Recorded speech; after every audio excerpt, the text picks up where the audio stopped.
O may tatanong ako sa'yo. Ano na naman? Sabihin mo ba sa BFF mo, Na mabaho hininga niya, charing. fairness, mabaho naman yung mga BFF mo. Oo. Sasabihin mo ba Ako yung mabaho sa eh. BFF mo na les or lalaki kapag nagkagusto sa'yo yung jowa nila? Ay, nangyari na sa akin. Oh my Last God! na. Halimbawa, meron silang love na jowa. Lagi nilang pineflex sa'yo, ganyan-ganyan.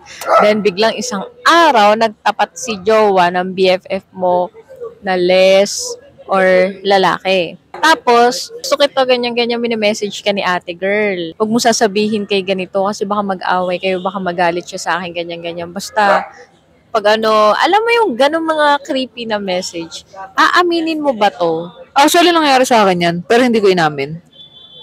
First of all, bakit ka kasi na-message nun? Hindi kasi, syempre, jowa siya ng ano ko eh. Okay, sige. So, Sino ba to? may open. Ex nung- Friend. Hindi. Okay. So, hindi ko siya inamin kasi alam ko namang pawala na yung relationship nila. Inintay ko lang na mawala. Saka ako kinuwento. Pero hindi ako nag-reply. Paano kung hindi pa pawala yung relasyon? Nasa kainitan pa ng relasyon. Tapos habang nakikita mo sila Baka sinabi ko. Oo, kasi that time, nung nagsabi siya ng ganun, alam ko pawala na eh. Kasi nagsasabi na siya, tsaka yung karelasyon niya na parang on the rocks nga sila. Okay. Tapos yung si girl nagsabi nga na ganun nga, nagsasabi siya ng problema nila ganyan. Tapos nagulat na lang ako. Parang paano niya sinabi sa'yo? Parang nag-inom kami nun eh. Tapos nung nakauwi na ako, minessage ako. Na? Parang sabi, alam mo, gusto kita, crush kita, parang gano'n. Nasa Facebook mo pa? Wala na. Hindi ka magpapakita. Hindi, joke lang. Ang alam ko, hindi ako nag-reply. Oo, yun pala follow-up question. Kapag halimbawa naka-encounter ka ng ganun, re-replyan mo ba? Hindi ko alam kung nag-reply ako na binasag ko siya. For sure kasi binasag ko yun. Sobrang tagal na kasi nun eh. So, hindi ko alam kung nag-reply man ako. For sure, ang sinabi ko lang dun ayusin niya yung buhay niya. Ay, talaga? At hindi tama yung ganun. For sure, yun yung sinabi ko. Kasi sobrang kasi mahalaga kasi sa akin. Hindi. Walang ganun. Tawag dito, kahit type o hindi ko yung... Kahit type yung babae. Sobrang mahalaga sa tao yung ginawa niya eh. So, hindi ganun-ganun lang yun.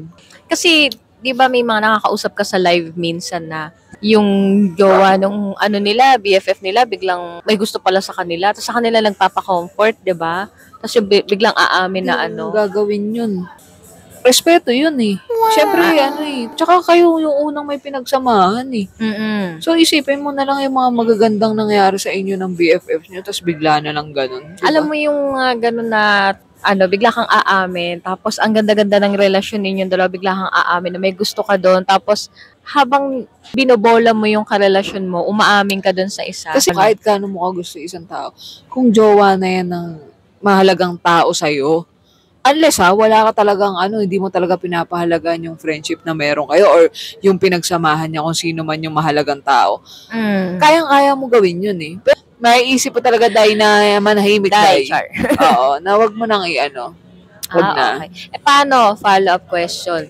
Paano pag hindi mo friend? Hindi mo friend. Tapos? Pero kilala ko yung jowa. Kilala mo sila pareho, ganyan-ganyan. Tapos umamin sa'yo yung jowa. Pero nakakabatian mo sila. Pero hindi kayo sanggang dikit. Umamin lang talaga yung jowa na may gusto sa'yo. Hindi ko pa rin tataluhin. Pero aaminin mo pa rin. Hindi mga may close ng jowa niya eh. Hindi mo aaminin. Hindi mo sabihin na, uy, nga pala may sabihin ako sa'yo, nag-message sa akin yung jowa mo. Hindi kami close. So, siya mag-discover nun.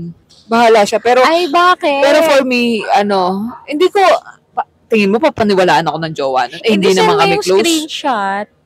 Ewan ko, parang, pwede ko namang gawin yun, pero for sure, hindi ako ang kakampihan nun eh. For sure, hindi ako kakampihan nun. Hindi ba parang magigilty ka? Kasi parang hindi ako alam magigilty. ka pala. Hindi ako magigilty. Alam mo bakit? Hindi kami close eh. Wala kami pinagsamahan. Kilala ko lang siya, pero wala akong tinanim or wala siyang tinanim sa akin na meron kami pinagsamahan simula pa lang. Malay ko ba kung pag sinabi ko yan, magagalit. Pwede pa yung magalit sa akin eh. Magawa ka lang ng kwento eh. Ganyan-ganyan eh. Gusto mo lang masira talaga kami. Kaya ganun. May evidence ka naman eh.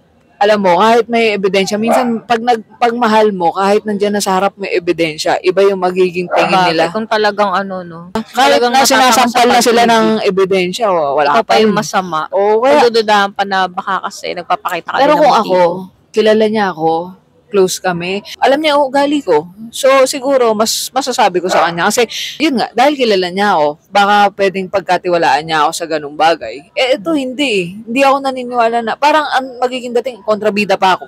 Tama. Ganun. May ganyan Parang talaga. ganun. May mga nakakausap ka minsan sa live na ganyan. Yung ano, sinabi na harap-harapan na nilalandi nung partner. Tapos, yung pang nagsumbungang napasama, no? Oo, di ba? Yun nga yun Diba? eh. Siya pa yung, kasi Kaya baka ayun. naman, Parang- tinatalo mo din. Sinisira mo kaming dalawa. Pero kung ikaw iisipin mo lahat ng mga pinagdaanan nyo, yung saan kayo Tama. nagsimula, Nawala pa yung babaeng nang yun. wala pa yun, kung sino man yung mga pumasok sa buhay nila na ganun, ay, may, die. Die.